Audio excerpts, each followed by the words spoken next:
Madame la Présidente, membres du jury, Mesdames et Messieurs, j'ai l'honneur de soutenir ce jour devant vous ma thèse de doctorat en biomécanique portant sur l'analyse cinématique de l'épaule et du membre supérieur par capture de mouvement avec et sans marqueur.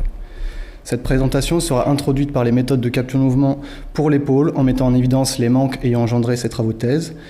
Puis j'évoquerai dans une discussion les apports et limites de ces travaux avant de conclure sur les perspectives qu'ils amènent.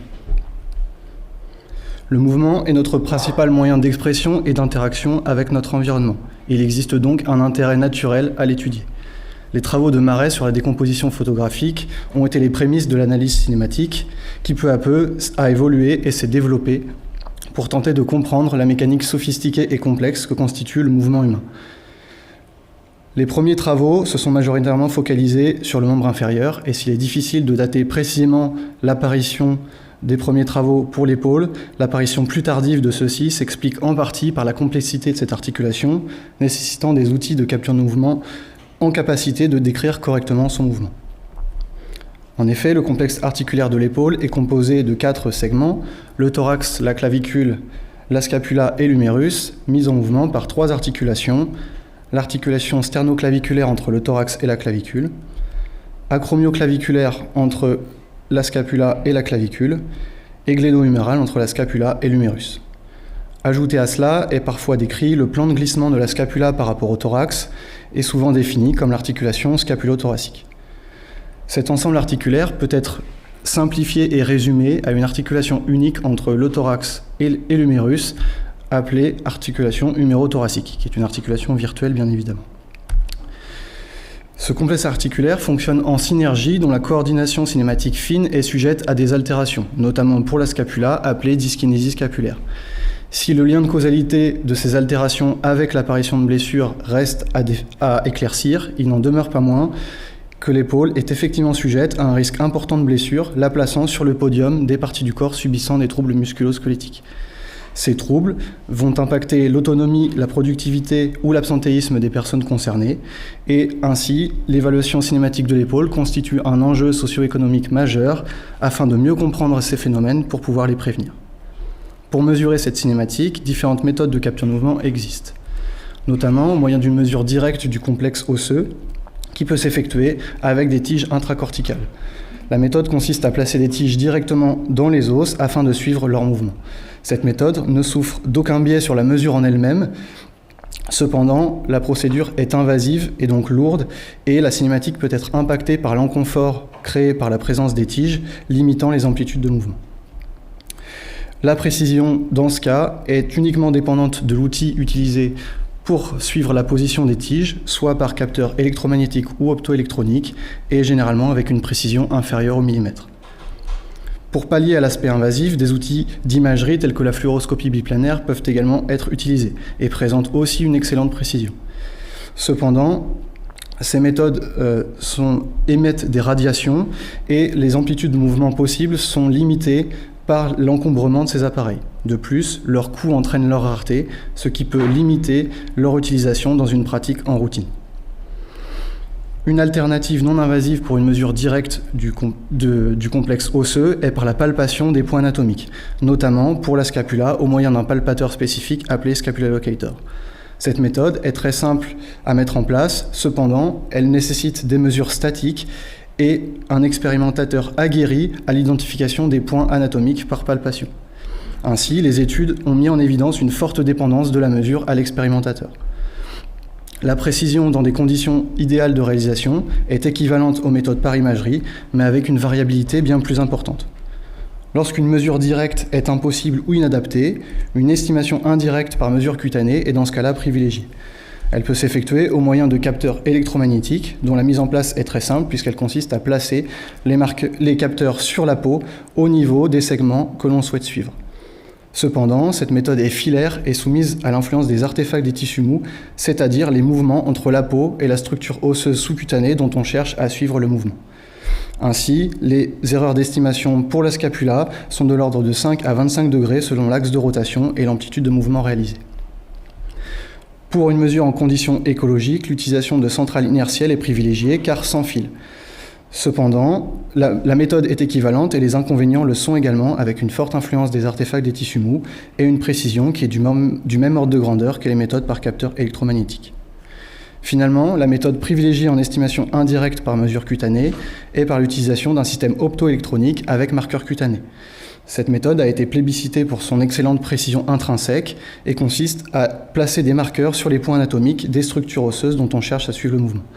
Cependant, les artefacts des tissus mous sont également importants avec ces méthodes, notamment pour l'épaule et en particulier pour la scapula. Ceci se traduit par des erreurs d'estimation angulaire qui peuvent atteindre 35 degrés lors de mouvements d'élévation du bras de grande amplitude. La réduction des artefacts des tissus mous a donc été recherchée pour fiabiliser ces mesures, notamment au moyen de méthodes expérimentales étudiant le placement des marqueurs, avec des propositions de positionnement sur l'acromion ou sur l'épine scapulaire. Si ces méthodes ont permis d'obtenir des améliorations, celles-ci restent insuffisantes et ainsi des méthodes numériques ont également été développées pour en améliorer la précision. Parmi ces méthodes numériques, nous pouvons citer l'utilisation de calibration simples ou multiples ou des estimations cinématiques par régression linéaire ou non linéaire. Enfin et surtout, l'utilisation d'optimisation multisegmentaire a été largement étudiée. Cette méthode consiste à venir diriger les estimations cinématiques en appliquant des contraintes aux articulations, notamment le contact entre la scapula et un plan de glissement scapulothoracique représenté par un ellipsoïde représentant le thorax ou une partie du thorax a été largement développé. Des progrès ont ainsi pu être obtenus avec ces méthodes, mais l'erreur d'orientation globale reste non négligeable pour l'analyse précise de la cinématique de l'épaule. Finalement, malgré la combinaison des méthodes expérimentales et numériques, des efforts sont encore nécessaires pour tenter de réduire l'influence des artefacts des tissus mous en capture de mouvement avec marqueur. Outre les méthodes par estimation indirecte par une mesure cutanée présentée, une autre méthode de capture de mouvement émergente fait récemment son apparition, avec la capture de mouvement sans marqueur, notamment au moyen d'estimation de pose.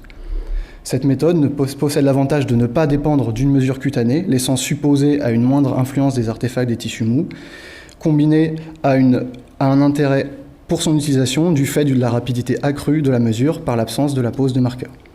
Cependant, les modèles d'estimation de pose sont généralement peu modifiables et surtout, aucun outil existant à notre connaissance ne permet de réaliser de modélisation détaillée du complexe de l'épaule. En effet, cette articulation est généralement réduite et simplifiée à une articulation unique humérothoracique avec 3 ou 6 degrés de liberté. Malgré tout, les travaux dans ce domaine se multipliant, il existe une diversité de solutions à explorer qui pourraient potentiellement permettre de répondre aux besoins. En effet, en capture de mouvement sans marqueur, différentes configurations matérielles sont possibles, notamment avec des systèmes monocaméra, de profondeur ou non, qui sont des systèmes attractifs pour leur aspect plutôt low cost, mais cependant ils sont largement perturbés par les occlusions des objets ou d'une partie du corps venant en masquer une autre. Ainsi, des systèmes multicaméra avec estimation de pose 2D puis méthode de triangulation sont également plébiscités et présentent globalement les meilleurs résultats en termes de précision. Ajoutées à ces configurations matérielles, différentes solutions logicielles existent, notamment réalisant une estimation principalement de centre articulaire encore complet, ou bien l'estimation de segments avec 6 degrés de liberté, mais dans tous les cas, aucune de ces méthodes ne propose de modélisation détaillée du complexe de l'épaule. Une alternative consisterait à utiliser un modèle générique, comme le propose DeepLabCut, qui permet d'identifier des points définis par l'utilisateur au moyen d'un apprentissage par renforcement sur un réseau de neurones préentraînés.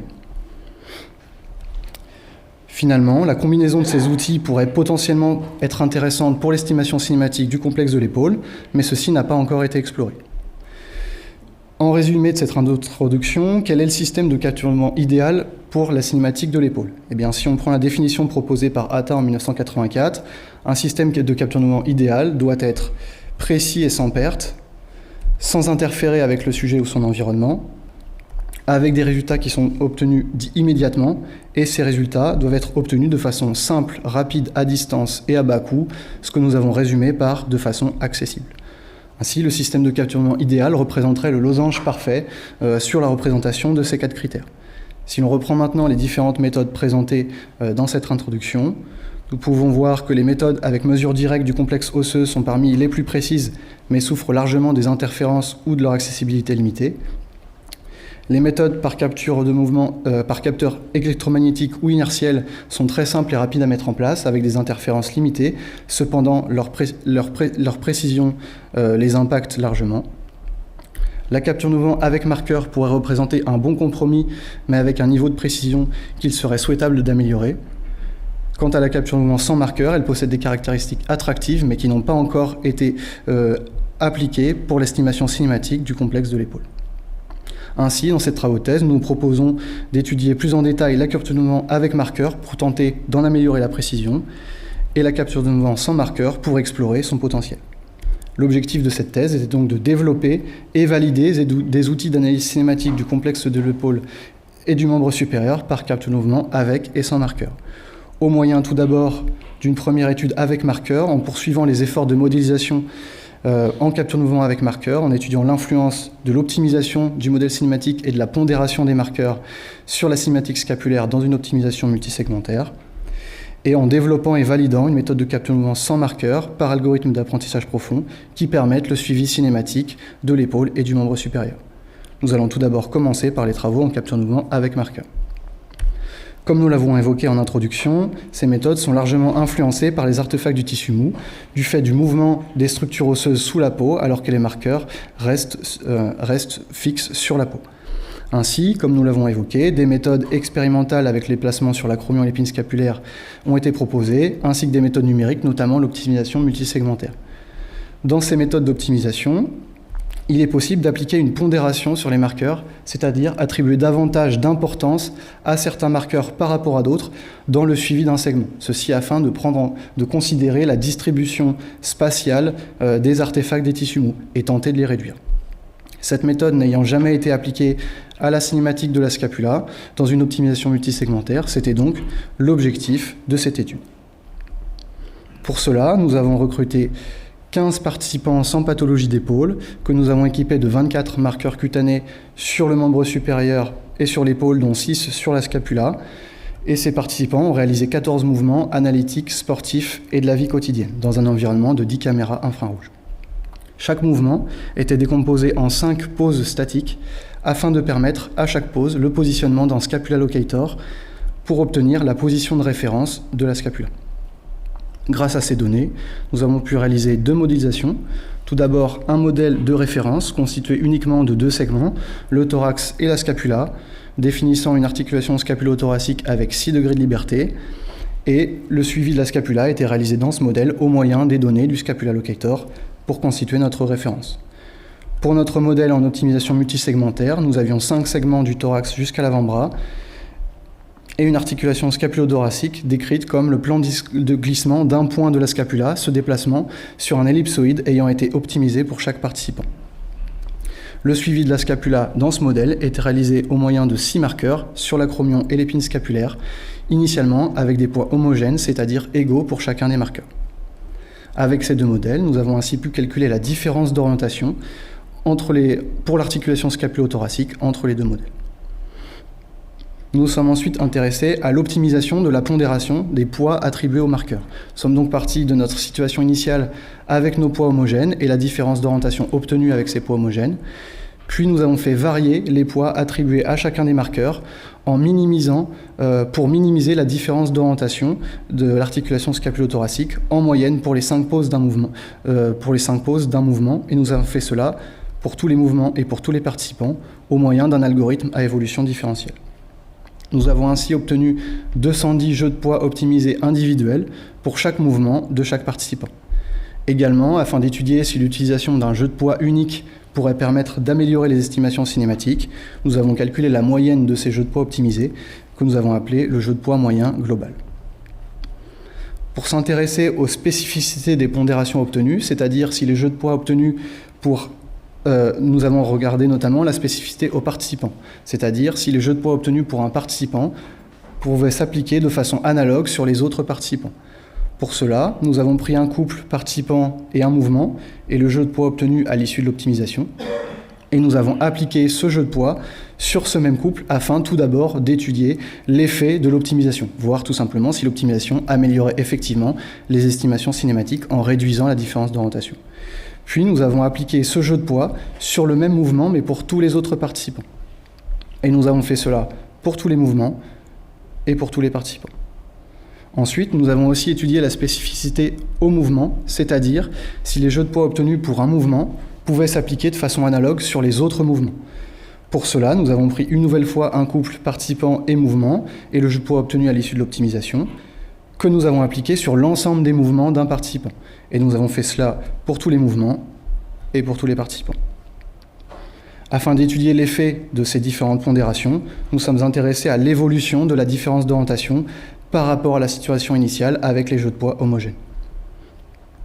Concernant les résultats, tout d'abord pour la spécificité aux participants, si on représente dans un premier temps l'effet de l'application du jeu de poids sur le couple pour lequel il a été optimisé, donc tout simplement le résultat de l'optimisation, en représentant les différents participants sur un cercle comme représenté ici, avec les améliorations de la différence d'orientation représentées en bleu et des dégradations en rouge, nous pouvons constater que lorsque les jeux de poids sont appliqués sur les mouvements pour les participants auxquels ils ont été optimisés, nous avons une amélioration de la différence d'orientation, ce qui est simplement le résultat de l'optimisation.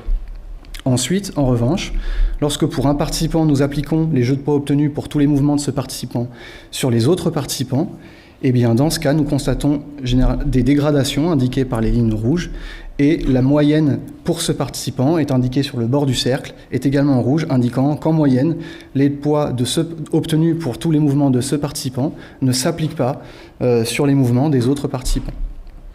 Nous avons fait cela pour tous les participants et nous constatons que globalement, les jeux de poids obtenus pour un participant ne pouvaient pas s'appliquer sur les autres participants. Les jeux de poids sont donc spécifiques à chacun des participants. Concernant la spécificité au mouvement, cette fois nous allons représenter autour du cercle les différents mouvements et regarder l'effet de l'application des jeux de poids obtenus pour un mouvement en moyenne pour tous les participants lorsqu'il est appliqué sur les autres mouvements. Si l'on regarde tout d'abord l'intérieur du cercle ici, nous avons la moyenne pour chacun des mouvements qui a été étudié et nous voyons globalement du rouge assez faible ou du bleu assez faible, indiquant qu'il y a des dégradations et des améliorations assez faibles dans tous les cas, sans réelle tendance. Si l'on regarde dans le détail, nous avons effectivement le même constat, des améliorations et des dégradations de la différence d'orientation lors de l'application des jeux de poids entre les mouvements, sans réelle tendance, indiquant que les jeux de poids sont finalement spécifiques également à chacun des mouvements. Concernant le jeu de poids moyen global, qui était la moyenne de tous les jeux de poids obtenus par optimisation, nous avons tout d'abord des écarts types importants pour l'ensemble des marqueurs de la scapula, ce qui indique une grande variabilité dans les jeux de poids obtenus et nous indiquant qu'aucun marqueur ne peut être négligeable dans la disposition de marqueurs utilisés. En effet, lors des optimisations, l'optimisation donnait fréquemment une importance beaucoup plus forte à certains marqueurs, notamment quasiment 3 à chaque fois, mais ce n'étaient jamais les mêmes, il n'y avait pas de redondance dans certains marqueurs en particulier ou certains marqueurs qui seraient éliminés complètement. Concernant la comparaison des procédures de pondération, initialement avec nos poids homogènes, nous avions une différence d'orientation qui était de 18 degrés en moyenne. Et avec les jeux de poids optimisés individuels, nous avons obtenu une différence d'orientation de 14,6 degrés, ce qui constitue une amélioration significative par rapport aux jeux de poids homogènes. Cependant, ceci a été obtenu au moyen d'une optimisation dont le coût expérimental et numérique ne permet pas de l'appliquer en routine.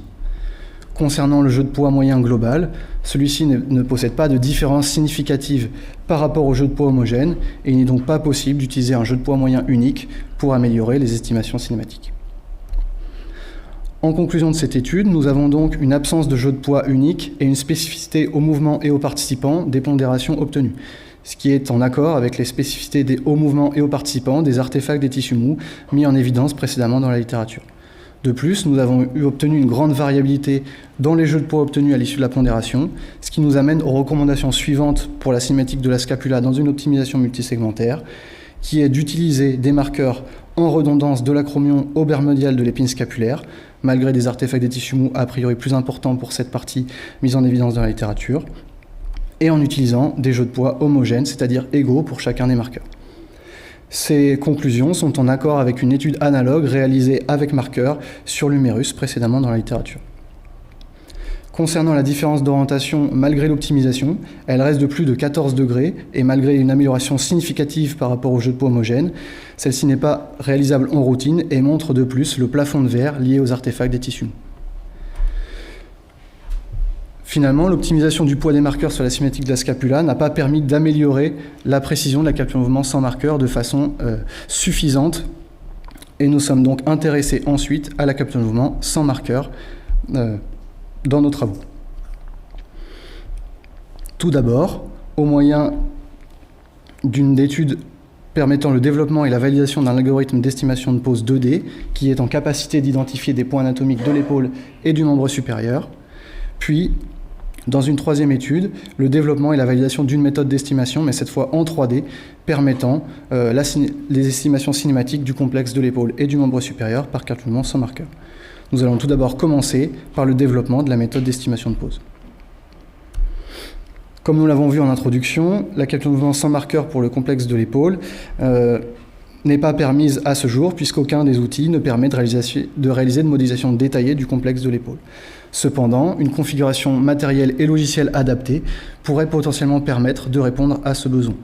Notamment, l'utilisation de modèles génériques permettant de réaliser l'identification de points définis par l'utilisateur au moyen d'un apprentissage par renforcement sur un modèle préentraîné pourrait potentiellement être utilisé. C'était donc l'objectif de cette première étude, qui était d'utiliser cet outil pour l'appliquer au complexe de l'épaule afin de développer et valider une méthode d'estimation de pose en capacité d'identifier des points anatomiques de l'épaule et du membre supérieur sans marqueur.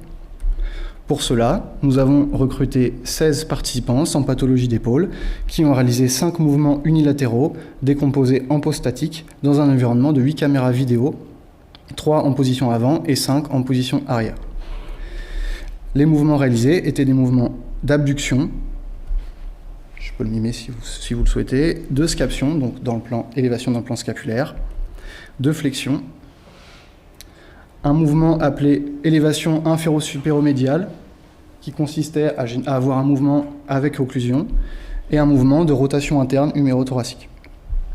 Ces mouvements étaient donc décomposés en pose statique pour permettre à chaque pose, tout d'abord la prise d'une première image sans marqueur du participant avec le haut du corps dénudé ou en brassière pour les participantes féminines, puis le participant maintenait la pose à l'aide d'un guide et nous palpions 20 points anatomiques sur le participant, sur l'épaule et le membre supérieur, en utilisant le scapula locator pour la scapula. Une fois ces 20 points palpés et des marqueurs positionnés aux positions anatomiques de ces points, nous avons pris une seconde image avec marqueur, puis nous déposions l'ensemble des marqueurs pour passer ensuite à la pose suivante. Grâce à l'image avec marqueur, cela nous a permis de labelliser avec précision les points anatomiques à partir des positions des marqueurs. Ensuite, l'idée était de transférer ces coordonnées obtenues sur l'image avec marqueur sur l'image sans marqueur afin de réaliser l'apprentissage d'un algorithme par apprentissage profond sans qu'il soit influencé par la présence des marqueurs sur les images. Cependant, les participants n'étant pas parfaitement statiques lors des poses, nous avons donc calculé le flux optique qui nous a permis d'estimer les translations des pixels d'une image par rapport à l'autre, ceci afin de venir corriger la position des coordonnées labellisées et appliquer les positions corrigées sur l'image sans marqueur afin de constituer notre jeu de données. Ainsi, nous avons obtenu 2612 images que nous avons séparées de façon aléatoire en 80% de données pour l'entraînement du modèle et 20% pour la validation. Pour ces 80% de données, nous avons donc entraîné par renforcement un réseau préentraîné de type ResNet 50 qui avait été préentraîné sur la base de données ImageNet et qui a été renforcé sur 150 000 itérations en extrayant un instantané de 100 000 à 150 000, tous les 10 000, un instantané étant une version du réseau. Chacun des instantanés a été évalué en termes de performance en estimant les différences entre les prédictions et la labellisation. En effet, pour chaque image, nous disposions donc des positions issues de la labellisation qui avaient été réalisées à partir des positions obtenues par la palpation, représentées par des plus sur cette image.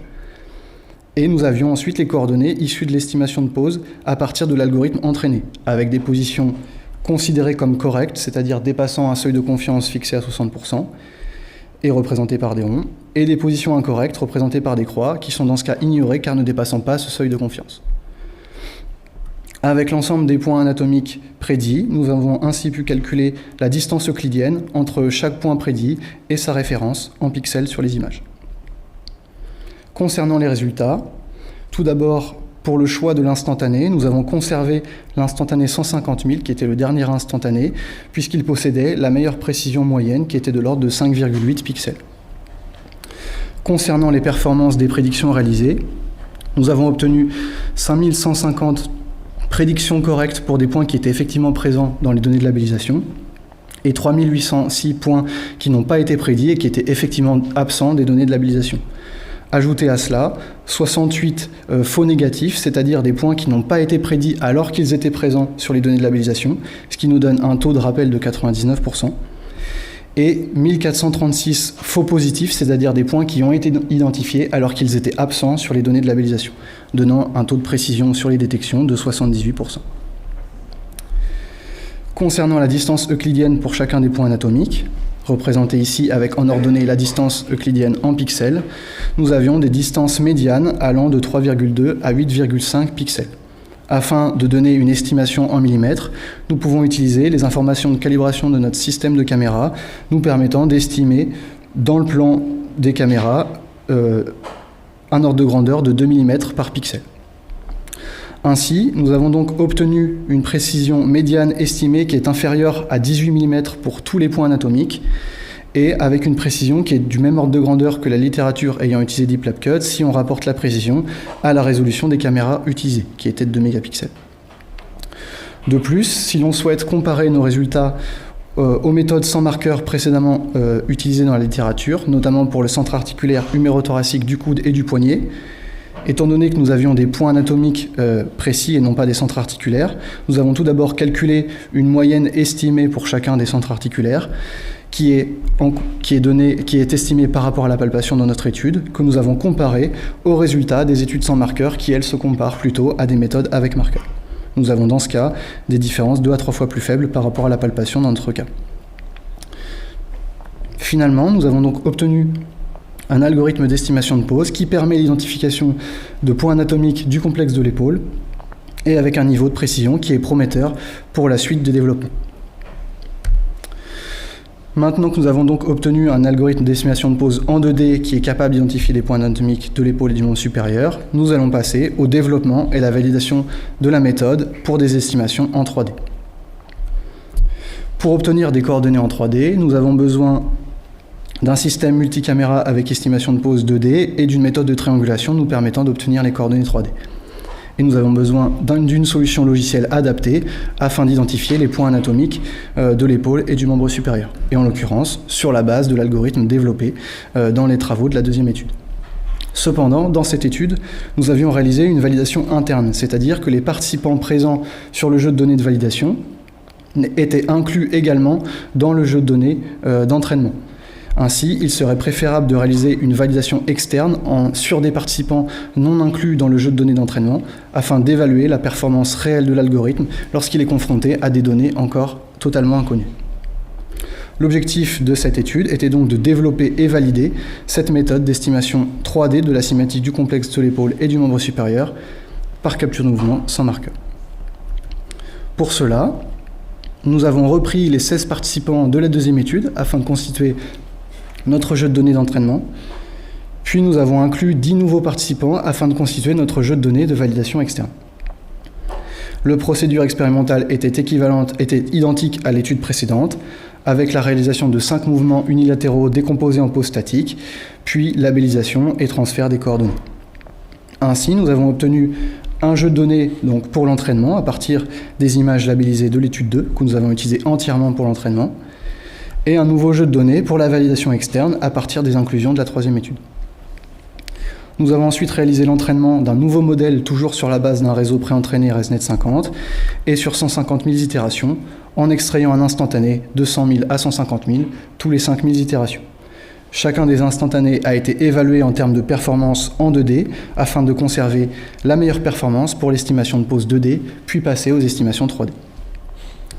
Pour obtenir donc ces coordonnées en 3D, nous avons initialement les images venant de nos 8 caméras, 4 représentées ici, sur lesquelles nous avons réalisé l'estimation de pose à partir de l'algorithme entraîné à l'étape précédente.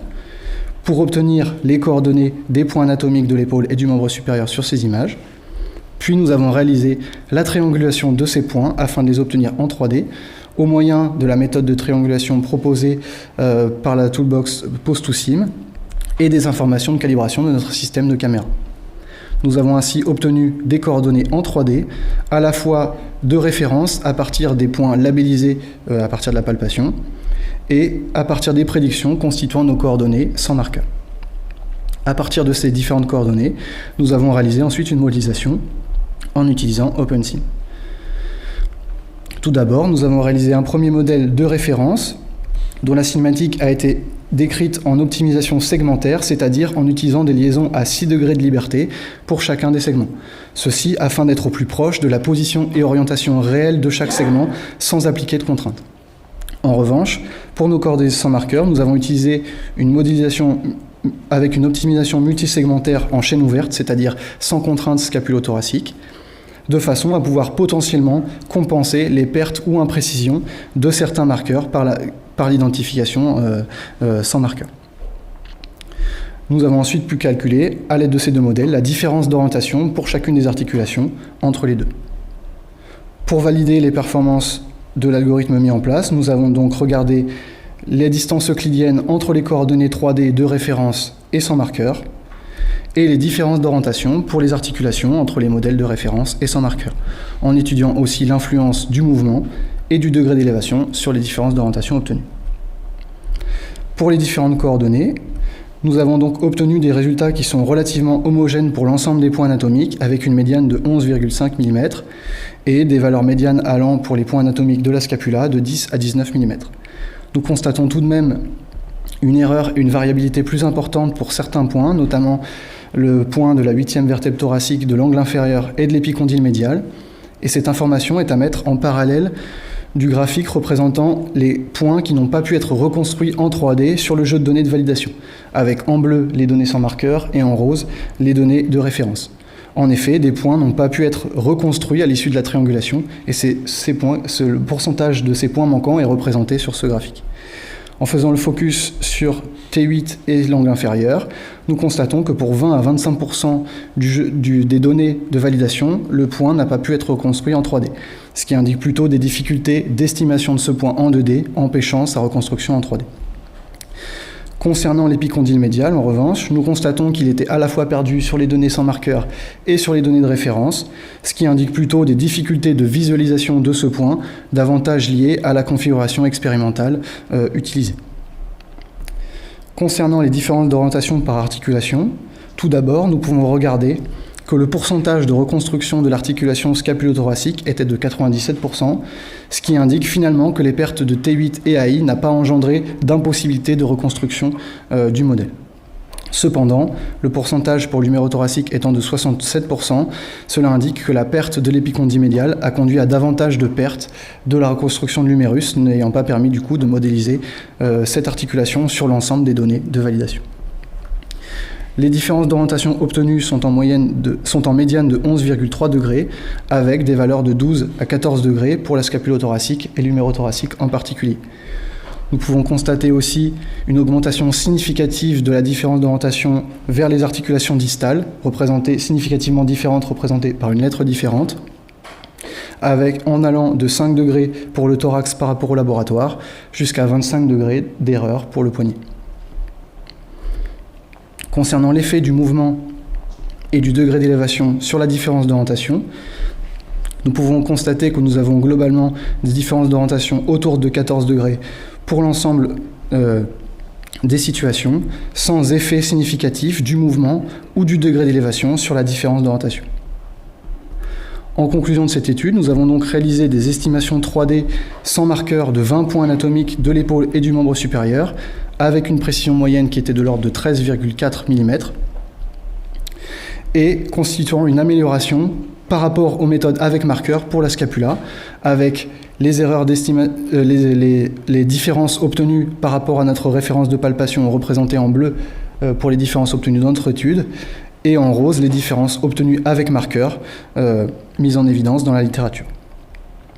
Si l'on souhaite se comparer, tout comme dans l'étude 2, aux méthodes sans marqueur précédemment développées dans la littérature pour les centres articulaires humérothoraciques, coudes et poignets, nous pouvons constater que nous avons des différences par rapport à la palpation qui sont 2 à 3 fois plus faibles une nouvelle fois que les différences obtenues avec ces méthodes sans marqueur dans la littérature qui se comparent à des marqueurs.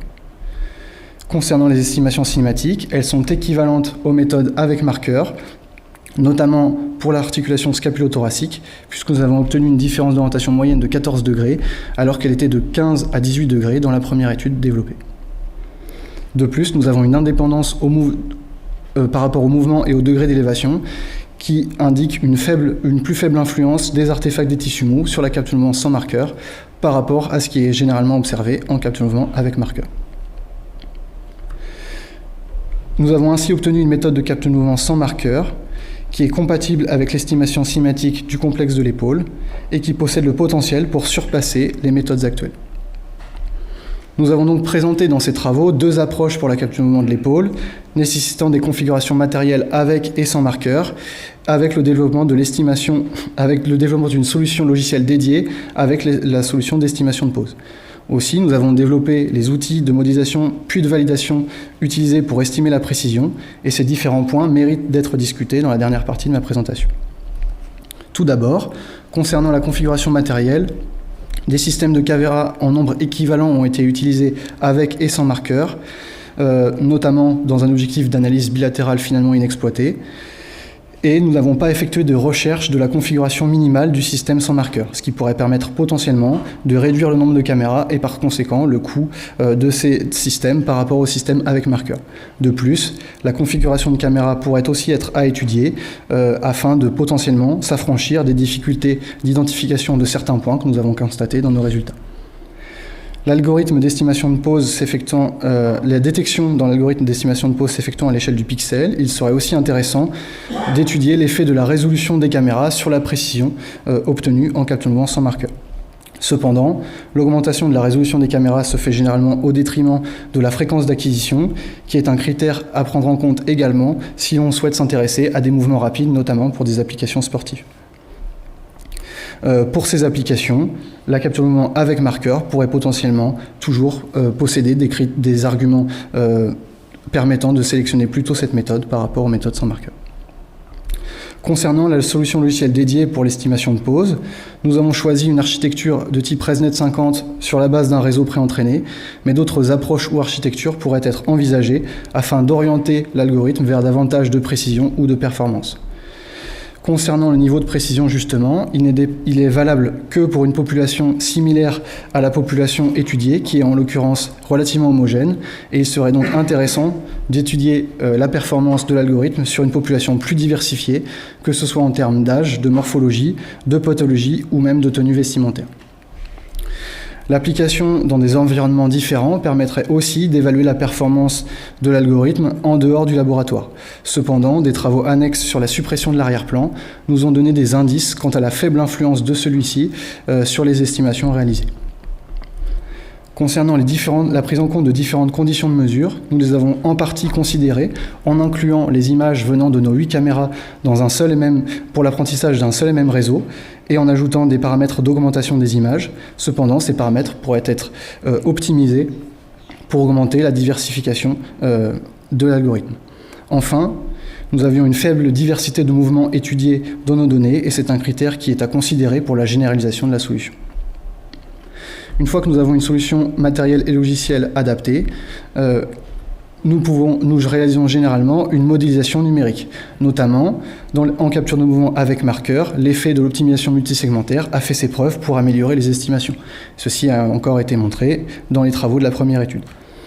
Cette optimisation multisegmentaire pourrait être davantage exploitée en capture de mouvement sans marqueur, notamment afin de réduire les erreurs de modélisation sur les articulations distales.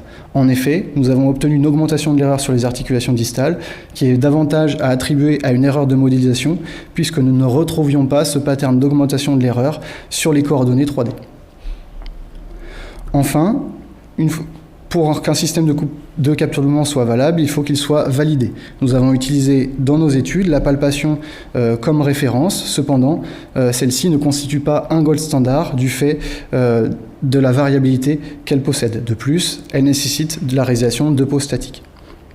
Si les études de validation des méthodes de capture de mouvement sans marqueur sont généralement réalisées par rapport à des méthodes de capture de mouvement avec marqueur, nous considérons qu'il serait préférable d'utiliser un gold standard non invasif tel que la fluoroscopie biplanaire et lors de réalisation de mesures dynamiques.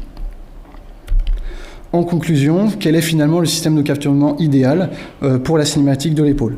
Bien, en reprenant la définition présentée en introduction et en faisant le focus sur les deux méthodes que nous avons étudiées plus en profondeur, nous pouvons constater que nous avons effectivement obtenu une amélioration de la précision en capture de mouvement avec marqueur, mais au prix de méthodes numériques expérimentales coûteuses et qui restent insuffisantes par rapport au plafond de verre lié aux artefacts des tissus mous. Concernant la capture de mouvement avec marqueur, sans marqueur, elle présente effectivement le potentiel pour égaler, voire surpasser les méthodes actuelles, notamment en capture de mouvement avec marqueur. Cependant, ce potentiel reste à optimiser et surtout à valider contre un gold standard et en dynamique. Par rapport à l'application en dynamique, je souhaitais, pour terminer, vous présenter un exemple de l'application de l'algorithme développé sur un mouvement dynamique d'élévation dans le plan scapulaire. Nous pouvons constater notamment sur cette vidéo l'absence de T8 du fait du vêtement et la moindre fiabilité de l'identification du marqueur de l'angle inférieur.